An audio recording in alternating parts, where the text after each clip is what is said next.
Mustag, magandang hapon sa ating lahat mga ka-farmers, mga ka-viewers from Luzon, Visayas at Mindanao, pati sa abroad at ibang bansa.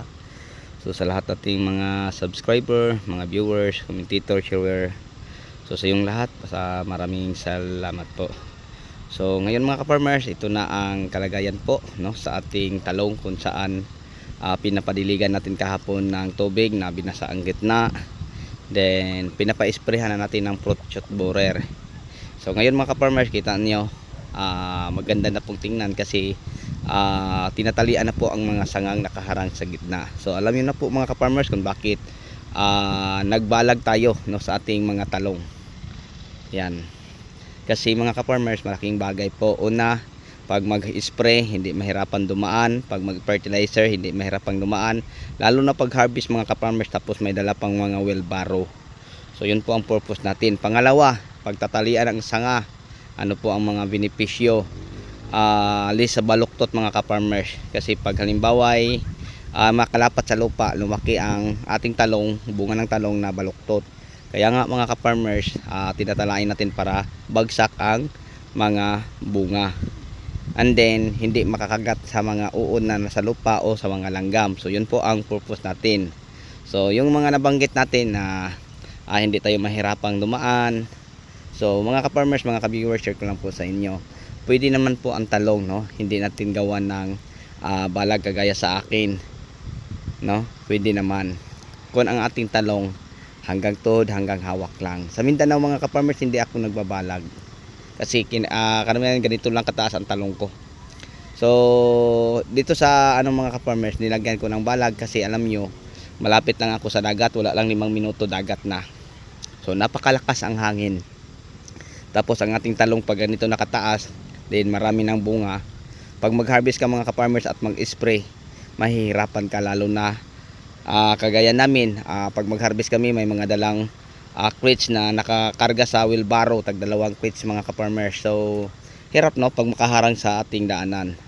So tapos mga ka-farmers, pag halimbawa ay may valag katagaya sa atin, no, nakataing ang mga talong sanga nakatatali, maganda siyang tingnan, net mga ka-farmers. So tingnan niyo, so ganyan mga ka-farmers, kagandang pagmasdan, no. And then hanggang ngayon, share ko lang po sa inyo, tuloy pa din ang aming pagdilig ng tubig sa kabila nating taniman ng talong. So alam niyo mga ka-farmers, ito ang ating talong ha. Then ito ang ating taniman ng kamatis. At doon naman ampalaya na may kamatis din. Sa likuran ng ampalaya at kamatis may nakatanim na talong sa gilid ng mga kahoyan na yon. At dito naman sa aking likuran ang ating ampalayang patay na, no? Wala na mga farmers. So ito na lang ang ating pinipitasan.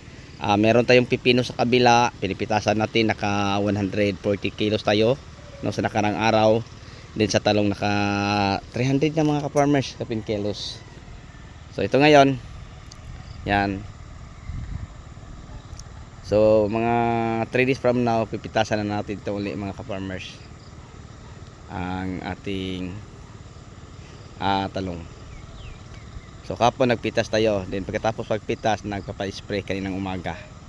So mga 3 days mga ka-farmers, no, mag-harvest tayo uli din sa ating talong. So saan natin to na dumami ang ating harvest.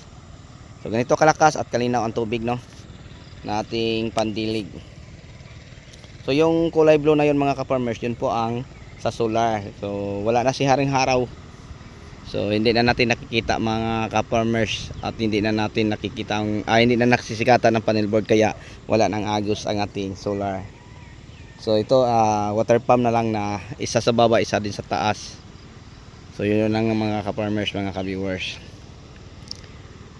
Okay, so yun lang siguro, no, ang mai-share ko po sa inyo. So kaninang umaga, ulitin ko, ay nagpapa-spray po tayo ng insecticide para sa fruit shot borer. Ang ginagamit natin yung mga mumurahing insecticide katulad ng Gold. Okay, tapos si Gold mga ka-farmers, sinabayan natin ng foliar na Fitters 2020, at saka mayroon pang sticker.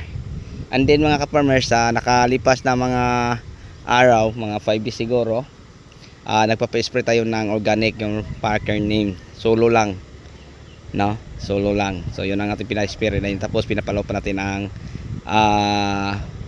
Gold kaninang umaga para sa fruit shoot borer.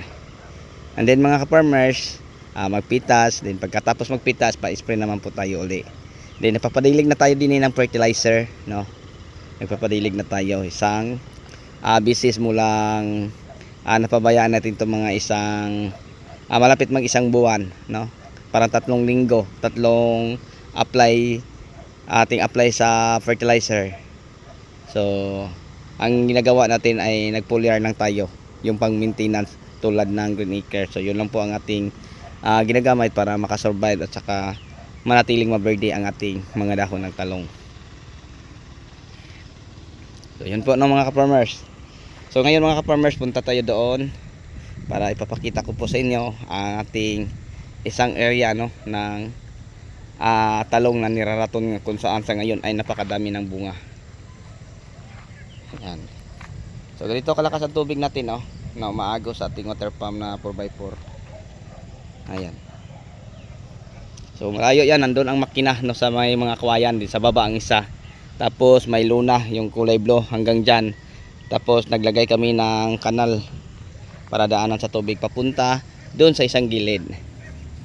So tara, samahan nyo ako at papakita ko po sa inyo para makita nyo kung ano ang diskarte namin sa aming patubig. Okay, so ganito ang aming ginagawa. Nagawa kami ng irrigation, no. So yan po, no, mga ka-farmers.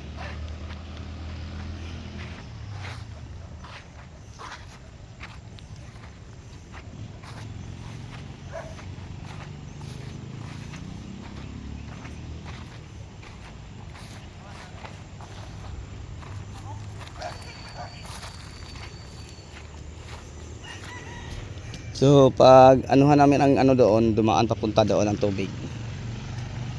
So parang hindi kami mahirapan, nagawa kami ng irrigation para mapatubigan namin ng maayos.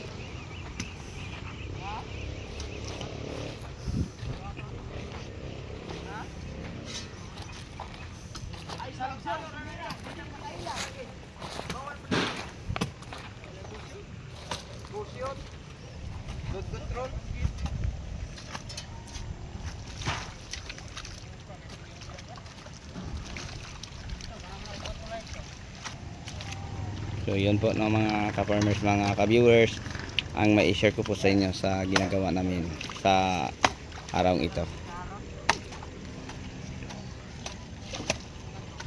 Okay, so bago tayo magtapos sa ating kwentuhan, may galab shoutout po sa lahat po mga subscriber, viewers, sharer at commentator. So sa inyong lahat at sa inyong walang sawang pagsuporta, maraming salamat po. Bye bye and God bless at mabuhay po tayong lahat.